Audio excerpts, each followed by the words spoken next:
महालोक बघत बघत पुढे आलो रामघाट आरतीसाठी. ही आरती शिप्रा नदीवर होते. इथे आम्ही पोहोचलो आणि तिथे आरतीची तयारी चालू होती.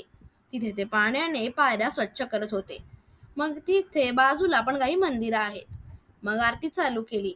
इथे व्हिडिओ काढण्यात काय मज्जा येत होती. आम्ही इथे पण काही फोटो काढले. आम्ही सगळ्यांनी या आरतीचा लाभ घेतला. इथे जे शिप्रा नदीचे शुद्ध पाणी शिंपडतात ते माझ्यावर पडले. इथे एवढं भारी वाटत होतं. मग आम्ही इथेच थोडा वेळ स्पेंड केला आणि इथे जागोजागी आरत्या होतात. इथे काही ठिकाणी बसण्याची सुद्धा सोय असते. मग भूक लागली होती म्हणून इकडची फेमस कचोरी आणि समोसा ट्राय केला. मग जवळ असलेल्या हरसिद्धी माताचं दर्शन घेतलं.